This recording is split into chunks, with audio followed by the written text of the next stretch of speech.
One of the best maps of all time is Shadows of Evil. So Shadows of Evil is also, I noticed, one of the best and most detailed zombie maps I've ever seen. Look at how good looking it is. The amount of details in this map is insane. In fact, this might be the hardest. Treyarch clearly put their heart and soul into this map. That is how much they cared at this time about this beautiful map.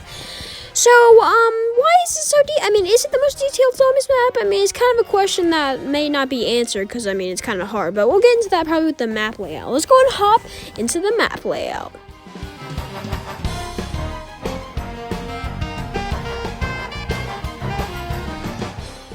Now, this map layout is very similar to something, let's say, Shi No Numa or something like that. So, this map has a center hub area. So we have a hub area, which is like the middle district, and then we have a bottom row rift area. So let's just focus on the top row for now. So we have 4 districts, okay? We have the Nero district, we have the Footlight, Waterfront, and Canal district. Each one devoted to a certain character. Jessica Rose is the Footlight, Floyd is the Waterfront, and Jack Benson. I honestly can't really remember his name at the moment, but yeah, he's in the Canal district. Jackie Vincent, yes, that's his name. Jackie Vincent is and Nero is at the spawn area district, and this is all inside of a middle hub area, and below that middle hub area is the rift connecting all these stuff. And all this stuff is connected by teleporters and a tram to take you around the map, which is pretty cool. I think that's pretty much all we have to do for the moment for the map layout. So let's go and hop into the gameplay.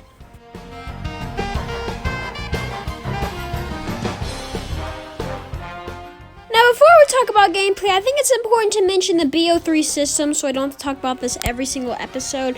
So, here we have weapon kits, which is a new feature where you can customize each weapon to be your own loadout. Pretty cool indeed, which we will see in pretty much all of the future zombies. We also have gobble gums, which are custom gums that help out the mode. So I think that's really all we see about that. So the first thing you're going to notice about Shadows of Evil is that you have a brand new type of thing similar to Afterlife where you power things up called Beast Mode. So Beast Mode is a thing that you can see an icon for in the bottom right of your screen. Actually, I think it's the bottom left. Where you can see if you become a beast at a little fountain thing similar to a shock box, you can actually be a beast Margwa looking thing. And you can begin to fly, you can actually grapple onto things, electrocute things, and get the map powered up by this. See, very similar to the Afterlife system, except if you die, you not go into beast mode, you have to use quick revive for that. So it's a little bit different from Afterlife mode, but I think it's actually really cool that you're playing as like a squid monster, so that's pretty cool. Now, to get Pack-a-Punch open, you have to do something very similar to Origins called rituals, which you will actually have to do, which are all around the map in one. So there's 4 rituals, 1 in each district. So when you complete these rituals, you will get a little worm thing, and you also get the summoning key back. So, every 2 rituals, you will have a ginormous squid Margwa thing. Intimidating as heck at first, okay? Shoot its heads whenever it's glowing, and you will literally have to bust open these heads, and meat will fly everywhere. And, yeah, these things are crazy. So once you shoot off a head, not only will a little bug annoying thing, which we'll talk about later, will spawn, but also he will sprint at you. I don't think I want a terrifying strong squid monster chasing me. He will be running at you, and once you defeat another head, he will be even faster. You have to defeat all 3 heads, and after you do this, you will notice that you will have a lot of points. This is my favorite boss in Call of Duty Zombies. He rewards you handsomely, unlike the Thrasher from Zetsubo no Shima, and it's also pretty easy to take down. Also, when you kill him, he'll drop a part to the wonder weapon called the Margwa Heart. You can go ahead and grab that. He'll also drop a free power-up for you. So much rewards from this guy. This guy is one of my favorite boss zombies. He's sick. And yeah, but after you do all these rituals, you will actually have to go down into the rift area by teleporting using the teleporters all throughout the map. Now, the rift area is actually pretty interesting. There are brand new types of enemies, which we'll talk about in a second here. But this is how you get Pack-a-Punch open. You have to do one final ritual, and then Pack-a-Punch will be open. The Shadow Man will say, hey, ha, ha, I trolled you, ha, you're trash, ha, kid, ha, lol. And then he will laugh in your space, just like Treyarch did with PhD. And he will teleport away, making this whole thing a game. And we literally just had to do this for this person. He was using us. So that's where the Easter egg begins. But now you have Pack-a-Punch opened up as a form of like a weird thing actually, but that is Pack-a-Punch. So now we're going to talk about the different enemies. So the first one is a Keeper, which is like a weird cult looking thing, which Mr. Shadow Man has us convinced that these are actually the bad guys, which they are, but we're just going to pretend that for right now he's thinking that we're the bad guys. Okay, so let me explain. The Keepers are thinking, the Shadow Man's making us think that the Keepers are bad, which they're not, but they actually are, but it's just so confusing. We'll get to that in Revelations, but you'll see these things in rituals and when you pick up a certain items, so that's pretty cool. These things will be pretty annoying actually. So these things are just like normal zombies, but they can hit you really, really fast, so you gotta watch out for them. The next one is the Parasite. This thing will spawn in on a special round when it goes all yellow and stuff, and these things will just fly around spitting you, and sometimes they can just disappear, like I can't even find them sometimes. And also when you shoot one head of the Margwa, when you shoot heads off of the Margwa, they will spawn. So these things are really, really annoying actually, and they're not even supposed to be, like, they're just supposed to be an annoyance and a distraction. Like Jason Blundell even said that himself, I think. The next one is a what people like to refer to as a meatball. I don't know if it's a meatball. I'm not sure if it's supposed to be called that, but it is a ball of meat, so I'm just gonna call it a meatball for now. So these things also spawn on special rounds, but they also spawn in on a certain step of the Easter egg called the flag step. These things will basically roll around extremely fast, which are pretty much like the wraps from multiplayer, which is a score streak. But they will roll around really fast, and when they hit you, they will explode. So these things are really, really annoying, and they will spawn on their own special round, the second special round, and then they'll just begin to spawn. So will the Parasites just begin to spawn during normal rounds at some points. So these things are, honestly, all these things are really annoying except for the Margwa. The Margwa's okay, but all these other things are really, really annoying. We might as well just go ahead and talk about the new wonder weapon on this map. So you finally get all 3 of the parts, and then you go to a workbench, craft it, and then stick your hand inside of this thing. I'm not sure, but this is one of the most overpowered things that you will ever find, especially with alchemical antithesis. So this thing is crazy. This thing shoots an interdimensional portal that sucks in all things and sends them to a new dimension. Okay, this thing is literally just a squid thing, which you might see a trend coming, but this thing is a squid gun that just shoots a portal that sucks in all zombies, and this thing is one of the most OP. This was probably actually the most overpowered wonder weapon I've ever seen. You might not say it has that much ammo. Good thing it sucks in like 50 zombies per thing, and also this thing is just overpowered in general. This thing will literally take you to around 200,000. Okay, especially with gobblegums, and even though you have a special round on this game, so I don't think ammo is that big of a problem with this thing, honestly. But this thing is insane. Not only do you literally not have to move whenever there's a portal out, but you don't even have to do anything.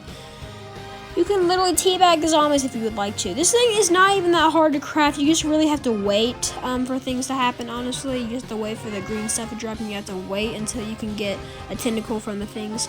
And then you can craft this beautiful wonder weapon, the Apothicon Servant. I don't know if I've said that yet, but yes, this wonder weapon is beautiful. Just look at it go. Look at it go. This thing is a save-me wonder weapon, actually, because, you know, the zombies won't really hit you once they're getting sucked into a portal, so this thing is great. Alright. Whew, this weapon is great. One small little thing is if you get 3 fuses around the map and put them in this little box, you can actually summon Ted. Well, at least the Ted, but like he looks like a robot from Origins, but he sounds like Ted. And this thing is literally a robot that shoots for you. Very, very useful in the flag defense step. I mean, look at this guy going ham. I don't even need to do anything. Well, I do, but this thing is just super useful, and I love the Silver Protector. He will actually become golden if you do the Easter egg for this map, which I don't do because you need 4 players. We'll get to that later. very, very useful silver protector and pretty easy to get. I mean, you might as well. I mean, it doesn't even take that much time. It takes like a few minutes. You might as well go ahead and do this. It'll help you very much in the flag step. Oh boy, let's get to the specialist weapon of this map. That's right, Zombies has specialists now. So in this map, all you need to do is ride the train around the map and find a few symbols. Now, you have 3 symbols, and then you need to go into the rift area, shock the symbols that you saw in any order in beast mode, and then you will be able to unlock the egg. Put this egg on a few Cthulhu statues. Yet again, can you see a trend in this map? And then, once you charge these eggs with enough souls on each of the 4 statues, you will then be able to claim the Apothicon Sword, a blue sword that slices and dices anything in your path. A sick weapon, if I do have to say the least. I mean, look at this thing. This thing is just sick. This thing is great, but even if it wasn't good, I mean, this thing is still fantastic to use. I mean, look at its slaughter. Oh yeah, but what's even cooler is that you can upgrade this sword, and this is actually the Easter egg pretty much, it's just upgrading the sword. But all you need to do is just go claim the Arch Ovum from the keeper that represents your character, and then what you need to do is you need to kill like 6 Margwas, 2 per district pretty much. You can find a circle in each district, and then by the next round you need to summon in 2 Margwas each round. You can actually insta-kill Margwas by doing this before they even spawn in, which is pretty cool. And then once you defeat all of these Margwas, you will then be able to go back to where you got the Arch Ovum and collect your newly founded red sword with an Apothicon head right in the middle of it. Absolutely sick. And now the keepers are actually helping you. Well, now we're pretty much done with all the gameplay, so let's go and hop into the Easter egg.